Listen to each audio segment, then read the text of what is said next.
taking to do this interview with me on my blog, Introscope. As you know, I've been talking to internal communicators from around the world. More than 50 interviews have been done, and I'm now reaching out and doing some video interviews because I think it's now with the lockdown and what's going on, it's great to meet in person, at least on the phone.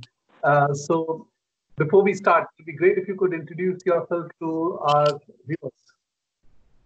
And so thank you so much for inviting me. I'm Elizabeth. I'm a second generation Chinese raised in India. I have more than 14 years of communications experience, with the last 4 years in internal communications, managing strategic and executive communications, as well as driving employee engagement. Great. And I know that you have been on both sides. As in you've been on the agency side, you've been on the client side. So I think that's a great perspective which you can share from the lens of internal comms. So let me begin by asking you, what's your, how would you define internal comms, or how does that, what does it mean to you? So I would say that internal communications is primarily the bridge between the executive, the stakeholders, the employees, the bridge with the external audience, the prospective employees, partners, analysts, and of course, even the media, because there are so many nuances wherein internal communications doesn't get plugged in, but can definitely value add. And internal communications is an amplifier and the bridge to all those connects that have not been made as yet. Great. Okay. So if I were to ask you, how does it get implemented, or how does it get practiced in your organization or the organizations you work in? So what are some of the nuances they've seen? What are some of the channels? What are the kind of content? So what's your understanding of that? So when I joined this organization, when I was onboarded in this organization and deputed here, they did not, I'm part of the services organization, which means that all the engineers, they are actually the ones who are deploying the technology that have been bought by the customers. And they are also the ones who help the customers to resolve any of the technical issues that they face. So working with these engineers who are just super talented and super smart, and they just know everything on how to go around, be it video production, creating infographics, creating mailers, they know everything. Now, I was invited to lead the internal communications of this organization where employees could do everything by themselves. So the question was that, what could we do differently for such teams that already know how to communicate and how to connect?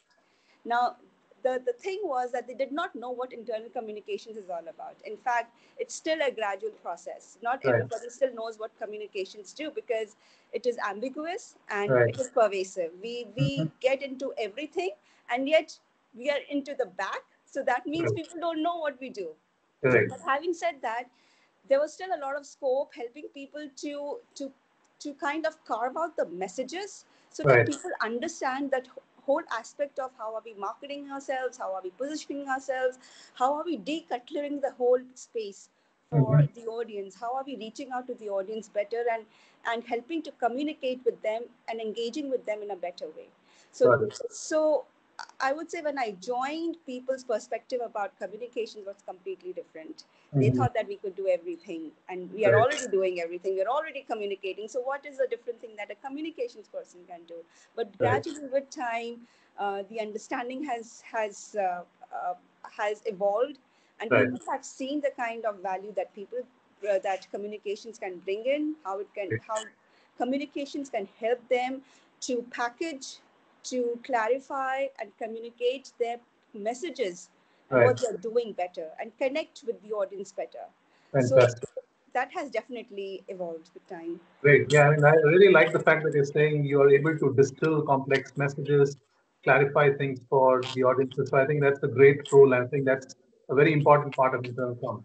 If I were to ask you, if you can give me one example or one campaign or one initiative that you really feel proud about over the last, companies you worked in, and if you could, talk about some of the challenges you faced, what are the opportunities you saw, how did you go about giving the solution? So if you could just articulate that.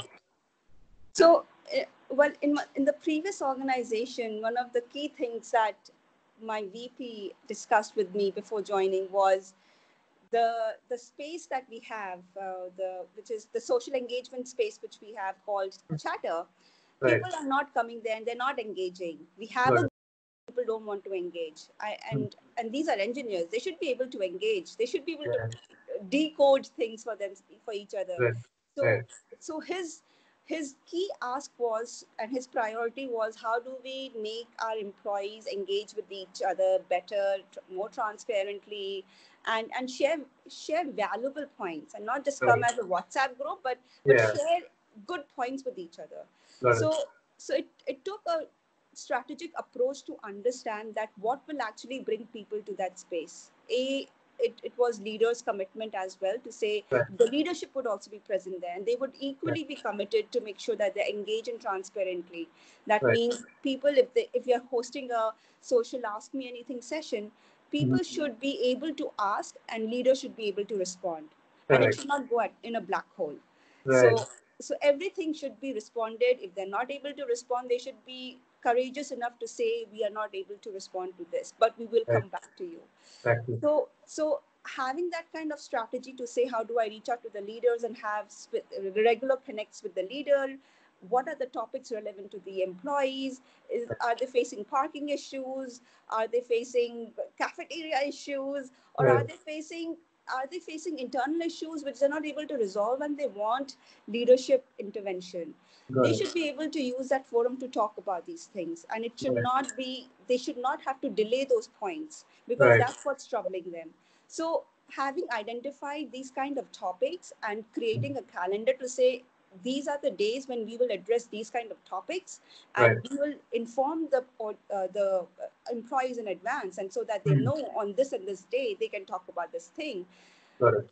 Over quarters we saw that engagement increased by 80%. and Wow. I wasn't generating the information, it was coming from a third party that was running Okay. the app, and they Great. would generate a quarterly data analysis for us to say your engagement has definitely increased.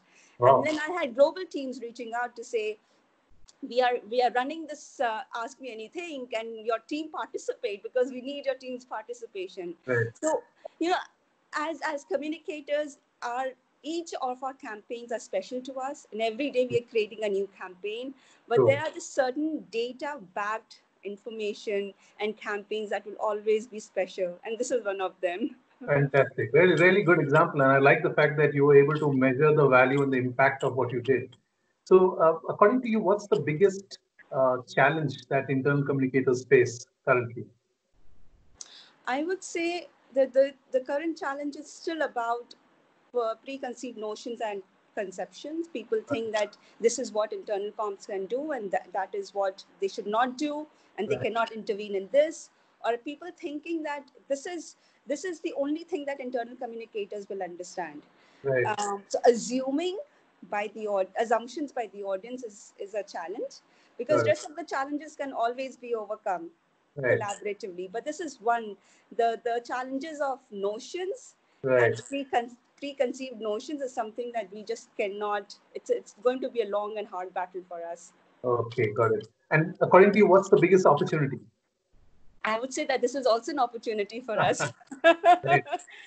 When Right. I joined, to be honest, when I started my association with this current organization, it was a new concept to everyone, and not that I mean bad to any other profile, but people thought that communicators are basically executive assistants as well. So Right. all the job would be that if I have to get executives time, so that I reach out to a communication specialist to ask what time is so and so executive available.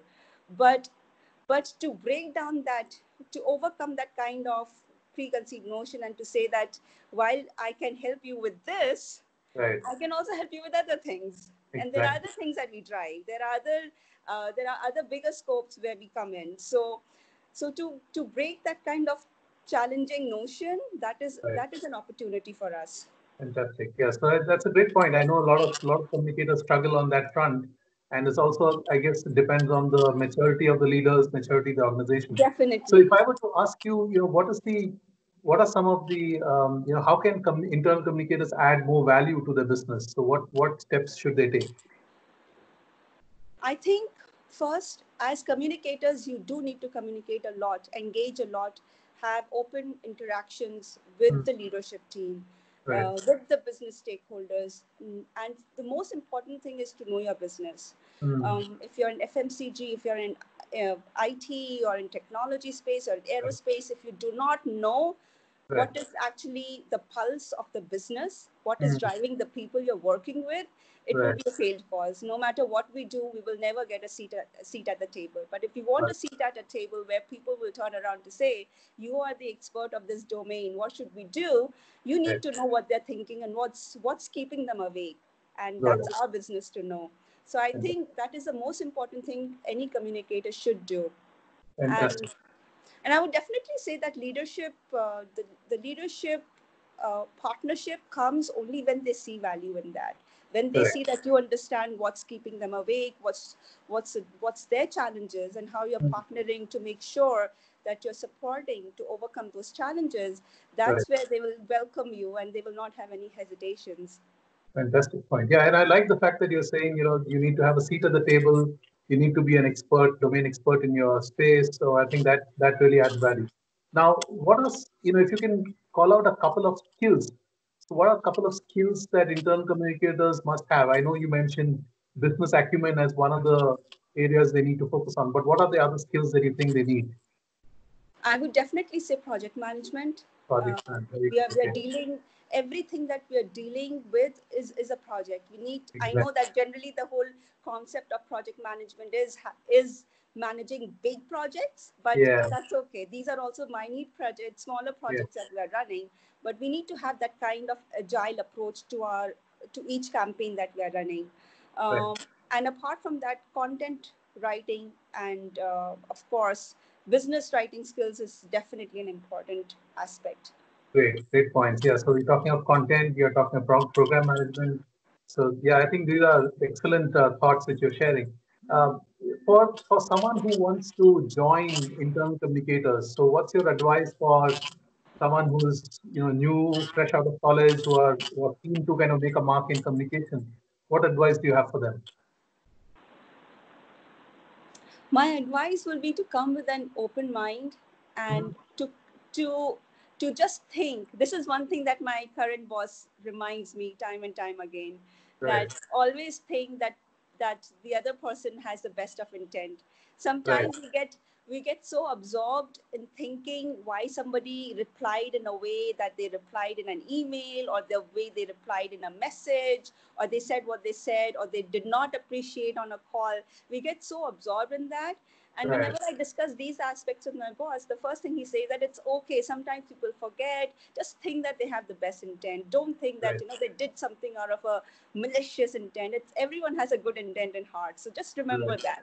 And I would definitely say be open-minded, and always just give your ego a day off and have right. that kind of good intent in mind, and think that Hmm, people are doing it because just assume that they don't know, and exactly. whatever they are doing, it is unintentional. um, be open to creativity and innovation. Great points. Yeah. Innovation is very important right now. Creativity, thinking differently, not being stereotyped, Hmm, thinking what you could do differently than what has been done, that is right. very important, and that is what will set us apart in the coming years as well. Fantastic points. And as a woman in communication, so what advice do you have for women who are wanting to make a name for themselves? Is there something different? Because of course there are different nuances and challenges which come at the workplace. But what specific mindsets and skill sets do women communicators need? I would definitely say that whenever working with a team, especially if the team is not as diverse as anyone would want it to be, Mhm. forget about the gender quotient and just Okay. think what is the business objective. Just think what your work requires you to do, or what is the best thing that you need to deliver to be successful. What is the thing that you want to do? What is Mhm. it that you want to passionately do? Just remember that. Got And it. just don't forget about gender, don't forget about diversity, don't and just forget about the fact that people are not listening. If you Yeah. have something to say, just say it out. Don't let anything hold you back. Fantastic. And yeah, and these are great points. And if you know, right now we're going through a pandemic, we're having crisis. So, what are some of the ways in which internal communicators can reassure employees, think about different ways of engaging? Because now with work from home, remote working is going to increase. So, what are your thoughts around that? I mean, the current situation, Anisu, has actually definitely increased our usability a lot more. What we thought is not our scope has actually expanded. We Right. could. This is the time where we step up as communicators and say, Fantastic. "Let me help you with this thing as well," because we need every business needs more and more helping hands, especially Right. at this time, Right. and the leaders want to communicate with the teams want to connect with the leaders. They want to ensure that that whole engagement channel is up and running. So this Right. is the time where we step up and say, let me increase the engagement channels. What we Right. used to do through emails, through the quarterly all hands, once in 3 months, ask me anything, that is insufficient. Let us Right. increase, let us have weekly calls, let us have different focus group sessions. We increase the frequency of the other newsletters that we used to send, perhaps Right. just video bites, have more and more employees feel that they're connected with their teams. Got it. um, our The current organization is doing so much, and employees being their priority, they're ensuring that they're continuously connected with the teams, Hmm. be it Friday, weekly socials. They're ensuring that the channel is always open. So as Fantastic. communicators, this is the right time for us to ensure that we deliver all that we wanted to deliver. Fantastic point. And is there any, if there's one part which you want to change, if you were to look back on your career or the internal comms work which you do, is there something you would like to do differently or change? What would that be?